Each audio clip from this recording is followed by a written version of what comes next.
रामैया डोसा की दुकान और रंगैया समोसा की दुकान लगाकर बाजार में एक दूसरे के सामने कई साल से दुकान लगाकर चला रहे हैं। अब इन दोनों की एक दूसरे के साथ बिल्कुल नहीं जमती। रंगैया को हमेशा जलन होती थी कि रामैया उससे ज्यादा कमा रहा है। और इतना ही नहीं, हमेशा कोई ना कोई बात पे रामैया से लड़ते रहता है रंगैया। ऐसे उन दोनों के बीच में बहुत ज्यादा नफरत था। एक दिन शहर में पढ़ रहे रामैया का बेटा रमेश घर आता है। अगले दिन वो अपने पिता के बाजार में लगी दुकान के पास आता है। वहाँ चल रही व्यापार को देख रमेश अपने पिता से ऐसे कहता है, पापा, आप हमारे दुकान में ज्यादा ग्राहक लाकर ज्यादा पैसा कमाने के मार्ग नहीं सोचते हो क्या? अब जितना मेरा सोच है उसी में चल रहा है बेटा। जितना भी मेहनत करूं वही कमाई मिल रही है। पापा, मेहनत से नहीं, चालाकी से कमाए जाते हैं पैसे।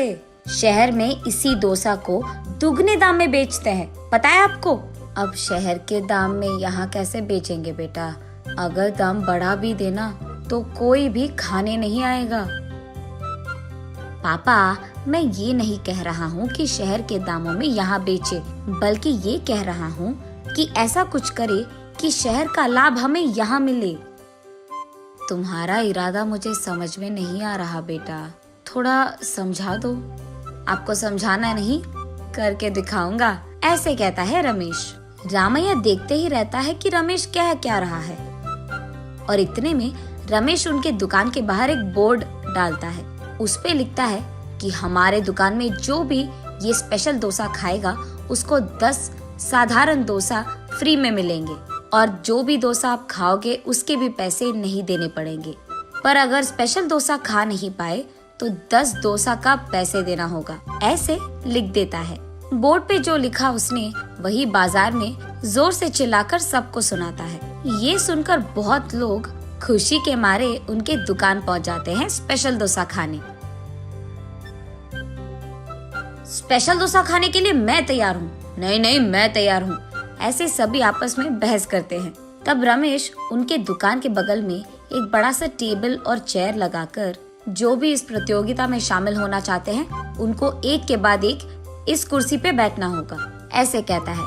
उसके बाद ठीक उस टेबल के जितना बड़ा डोसा वो बनाकर वहाँ लाता है और उस कुर्सी में बैठे आदमी के सामने पेश करता है। वहाँ मौजूद सारे लोग यही सोचते रहते हैं कि वो आदमी उस डोसा को खा पाएगा कि नहीं। आधा डोसा खाकर वो आदमी, मुझसे अब और नहीं होगा, ऐसे कहकर हार मानकर वो 10 डोसा के पैसे देकर वहाँ से चले जाता है। ऐसे ही एक के बाद एक स्पेशल डोसा खाने की कोशिश करके हार मानकर वहाँ से पैसे देकर चले जाते हैं। ये सब ठीक सामने से देख रहा रंगैया अपने आप में सोचने लगता है कि एक स्पेशल डोसा बनाने के लिए कितने पैसे लगते हैं। उसे पता था कि एक स्पेशल डोसा बनाने के लिए 3 डोसा लगते हैं, लेकिन बाकी 7 डोसा के पैसे तो लाभ में आ गए। तब उसे समझ आता है और कहता है, बाप रे, ये 3 डोसा बनाकर 7 डोसा का लाभ ले रहा है। बस रंगैया को जलन होती है। कुछ भी करके मुझे भी ऐसे ही पैसे कमाने होंगे, पर क्या करूँगा? ऐसे सोच सोच कर, हाँ, मैं भी उसकी तरह समोसा का कोई प्रतियोगिता लगा दूंगा, ऐसे सोचकर अगले दिन रंगैया उसके समोसा के दुकान के बाहर ये लिखता है कि जो भी आदमी 20 समोसा खा पाएगा उसको 10 और मुफ्त में मिल जाएंगे। पर अगर 20 समोसा नहीं खा पाए तो 10 समोसा के पैसे देने पड़ जाएंगे। और यही बात चिल्ला चिल्ला कर बाजार में सबको बताता है। ये सुनकर बहुत सारे लोग रंगैया के दुकान आते हैं प्रतियोगिता में शामिल होने। जो लोग आते हैं उनमें से कई सारे आसानी से 20 समोसा खा लेते हैं और रंगैया के अनुसार ही वो 10 और मुफ्त में ले लेते हैं और वहाँ से चले जाते हैं। ये देख रंगैया को चक्कर आ जाता है। शाम से पहले ही आधे से ज्यादा समोसा खत्म हो जाते हैं। उसके बाद कई सारे लोग वहाँ पे आकर, हम भी खाएंगे समोसा, हमें भी दो, कहते हैं। इस कारण रंगैया को बहुत गुस्सा आ जाता है, इसीलिए वो उसके दुकान के सामने से बोर्ड हटा देता है। वो किसी को मुंह दिखाने लायक नहीं रहता है, इसीलिए बंडी को लेकर अपने घर की ओर बढ़ते रहता है। आज तो मैं 1 भी रुपए नहीं कमाया और उल्टा जो भी समोसे थे वो भी बेच दिया मुफ्त में। उसे चक्कर आकर वो नीचे गिर जाता है। आंखें खोलने पर रंगैया एक अस्पताल के बेड पर रहता है। उसके बगल में उसकी बीवी रहती है। मुझे क्या हुआ? मैं कहाँ हूँ? ऐसे पूछता है रंगैया। आपको चक्कर आकर नीचे गिर गए थे, कोई अजनबी आपको यहाँ छोड़ गया, ऐसे कहती है रंगैया की पत्नी।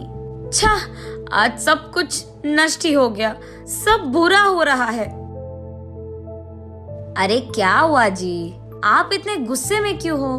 वैसे आप शाम तक घर की मुंह भी नहीं देखते हैं, लेकिन आज दोपहर से पहले आपके समोसे खत्म हो गए और आप घर भी आ रहे थे। इसलिए वो जो कुछ भी हुआ अपने बीवी को समझाता है। हाय भगवान, मेरा मूर्ख पति, आप बस ये सोच रहे थे कि कितने डोसे बेचने पर उनको कितना लाभ मिल रहा है, लेकिन आपने एक बार भी ये नहीं सोचा कि कितने समोसे बेचने में आपको कितना लाभ आएगा। ये प्रतियोगिता शुरू करने से पहले आपको ये सब सोचना था, आपने सोचा भी नहीं, ये तो होना ही था। तब रंगैया को समझ आता है कि किसी और को देखकर हमें वही काम नहीं दोहराना चाहिए और पहले खुद की देखना चाहिए। कुछ करने से पहले 100 बार सोचना भी चाहिए, तब हम सब खुश रह पाएंगे। ये समझता है रंगैया।